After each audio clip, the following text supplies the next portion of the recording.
Today, we're going to talk about changes in the real estate market, particularly related to real estate transactions. How do you, as the seller of a property, get affected, and how you, as the buyer, also will get affected by this. In essence, everyone involved in the whole equation of buying or selling real estate will get affected, including professionals who make a living out of this buy and sell relationship. So let's get started.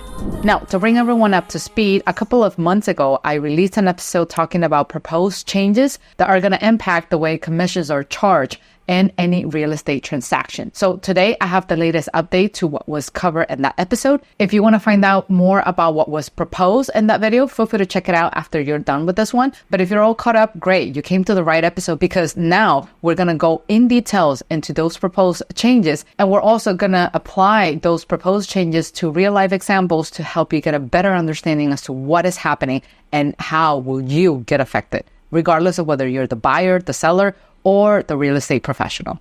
So we have this article right here from the Wall Street Journal, and it's titled, What to Know About the New Rules for Buying and Selling Homes. And I want to pay close attention to this very first paragraph. The National Association of Realtors is abandoning long-standing rules that govern the home sales commission process after it reached a landmark settlement over claims that the industry conspire to keep agents' commissions high. So now I want to take a moment to give an illustration to help everyone better understand what does it mean in terms of commission and how does the transaction look like when you're involved in a real estate transaction. So let's say you have a house and you did your market comparables, you sat down with your agent, and based on all the research and all the information this professional brought you, you both agree that the house will have a higher chance of being sold if you set it up at $400,000, right? So now your listing agent comes in and says, yes, I'm going to go ahead and help you sell this house at $400,000. But before that, we need to agree on our commission, and I'm going to charge you 6%, right?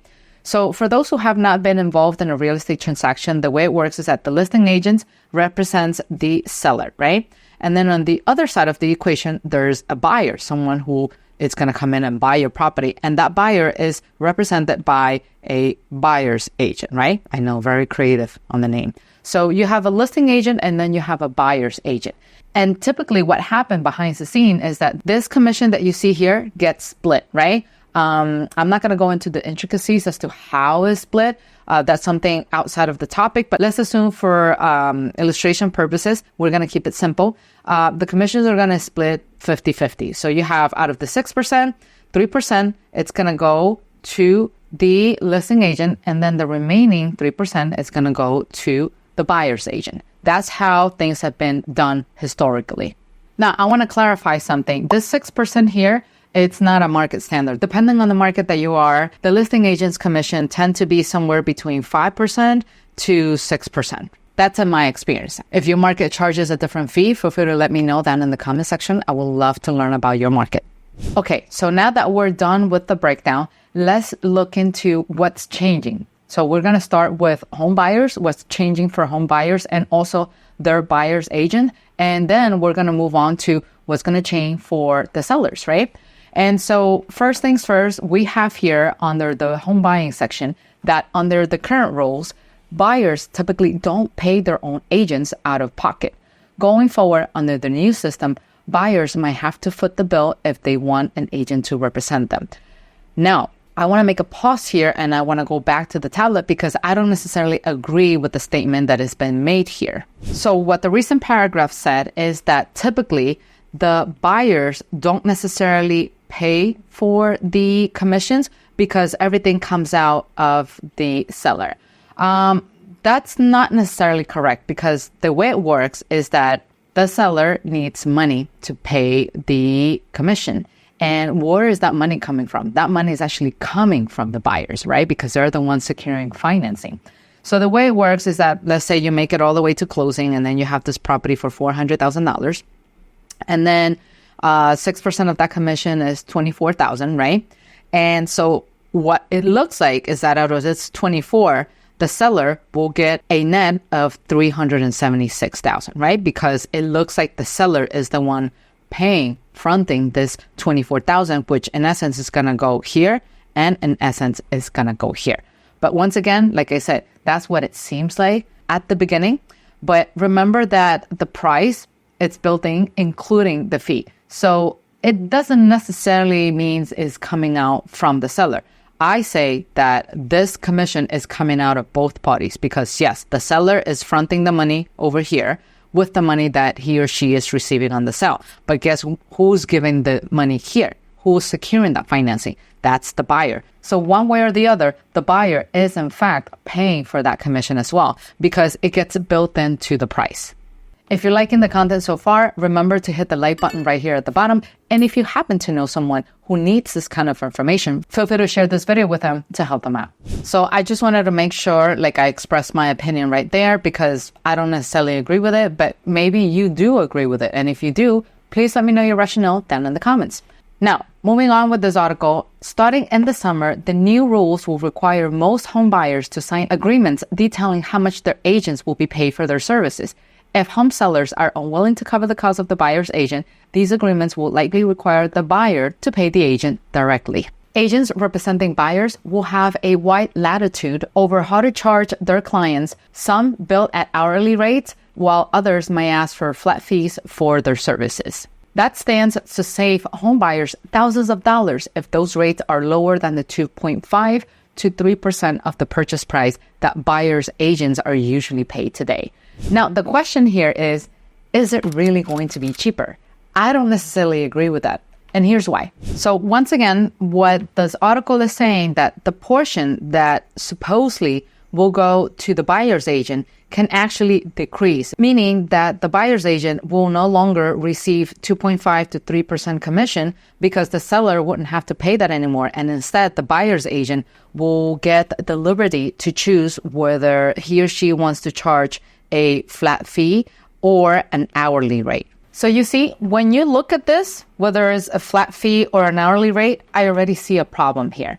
So the way it works for those who have not been involved in a real estate transaction is that, as you can see, a real estate agent, regardless of whether they're on the listing side or the buyer side, they get paid based on commission. So a lot of work goes into it and a lot of the hours go unquantified. Some transactions will involve longer hours while some transactions will involve shorter hours. But long story short here is that whoever doesn't get to close in the transaction, they will not get paid. So that means they're incentivized to work as fast as possible to give it all they got because otherwise they will not get paid, meaning they will not collect their money to pay the rent or bring food to the table, whatever you name it, right? So the proposal here indicates that if a buyer were to charge an hourly rate, guess what do you think is going to happen?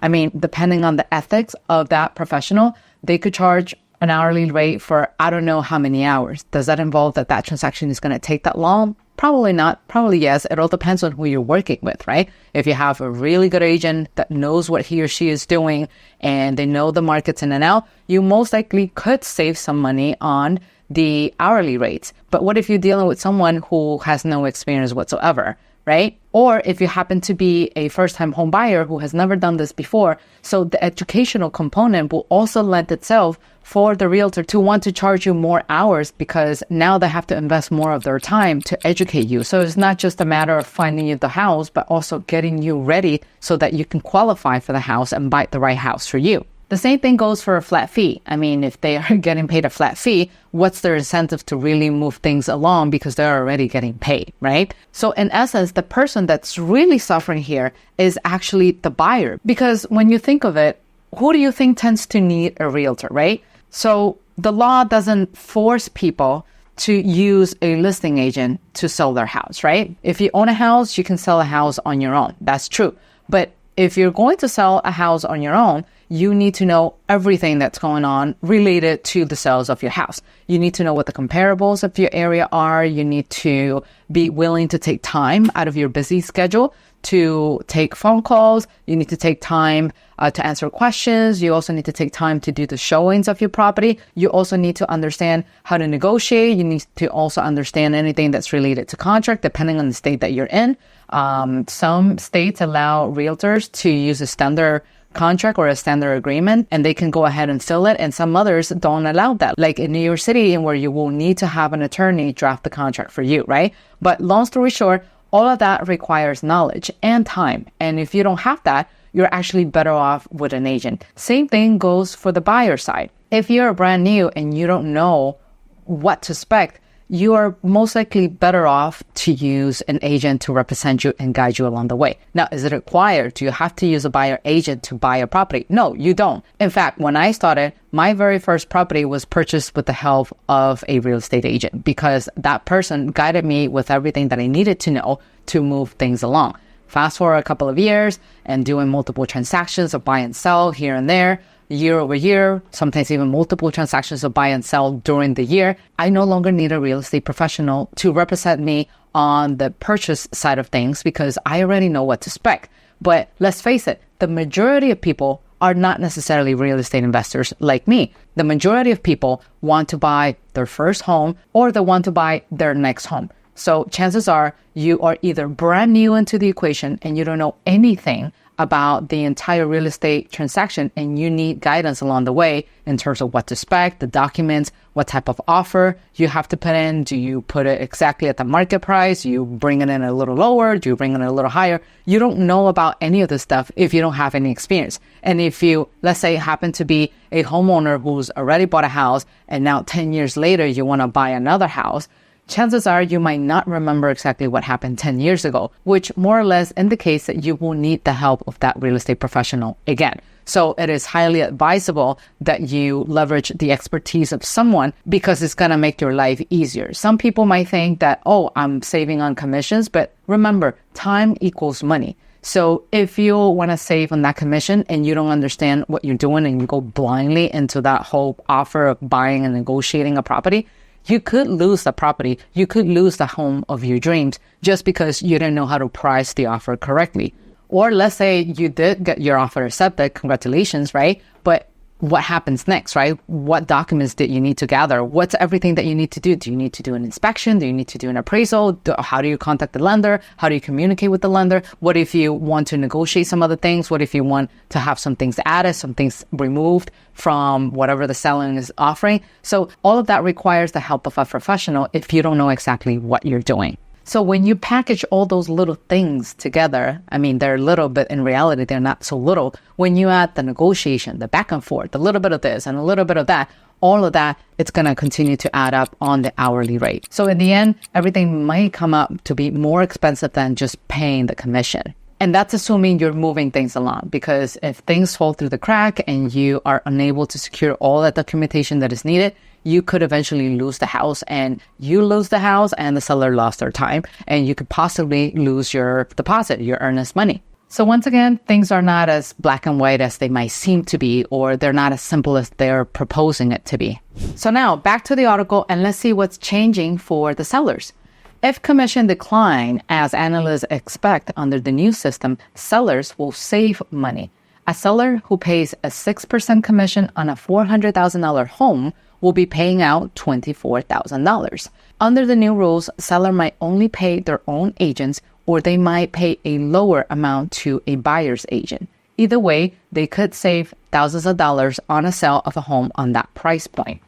The listing process is changing in significant ways too. Most home sellers will no longer need to advertise upfront how much they will pay a home buyer's agent. Sellers can still pay the buyer's agent if they want to, but most sellers wouldn't be allowed to include that in the offer listing.